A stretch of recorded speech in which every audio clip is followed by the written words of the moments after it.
എല്ലാവർക്കും ക്വിസ് മീഡിയയിലേക്ക് സ്വാഗതം. ഇന്ന് നടന്ന LSS പരീക്ഷയിലെ പൊതുവിജ്ഞാനത്തിലെ ചോദ്യോത്തരങ്ങളാണ് നമ്മൾ ഈ വീഡിയോയിൽ പരിശോധിക്കാൻ പോകുന്നത്. നിങ്ങൾ ഇതുവരെയും ഈ ചാനൽ സബ്സ്ക്രൈബ് ചെയ്തിട്ടില്ലെങ്കിൽ മറക്കാതെ ചാനൽ സബ്സ്ക്രൈബ് ചെയ്ത് ബെല്ലൈക്കൺ കൂടി എനേബിൾ ചെയ്യുക.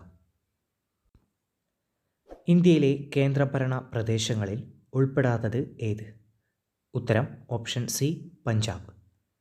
ജീവിതം ഒരു പെൻഡുലം എന്ന കൃതിക്ക് 2023 വയലാർ അവാർഡ് ലഭിച്ച എഴുത്തുകാരൻ ആര്?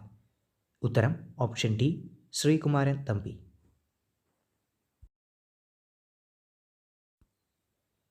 ദാരിദ്ര്യ നിർമ്മാർജ്ജനത്തിനും സ്ത്രീ ശാക്തീകരണത്തിനുമായി കേരള സർക്കാർ നടപ്പിലാക്കിയ ഏത് പദ്ധതിയുടെ ലോഗോയാണ് ചുവടെ നൽകിയിരിക്കുന്നത്?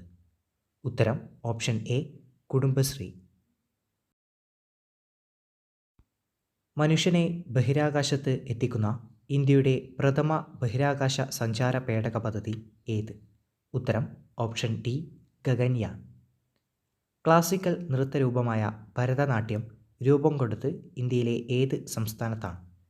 ഉത്തരം ഓപ്ഷൻ ബി, തമിഴ്നാട്. ഇന്ത്യൻ വനിതാ ക്രിക്കറ്റ് ടീമിൽ അംഗമായ ആദ്യ മലയാളി താരം ആര്? ഉത്തരം ഓപ്ഷൻ സി, മിന്നുമണി.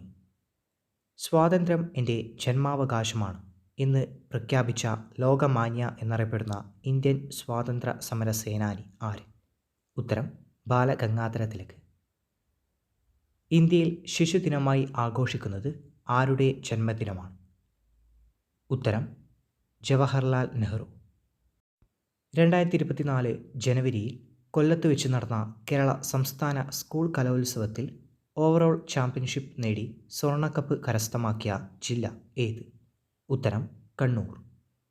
ഇന്ത്യയിലെ ഹരിത വിപ്ലവത്തിൻ്റെ പിതാവ് എന്നറിയപ്പെടുന്ന കൃഷി ശാസ്ത്രജ്ഞൻ ആര്?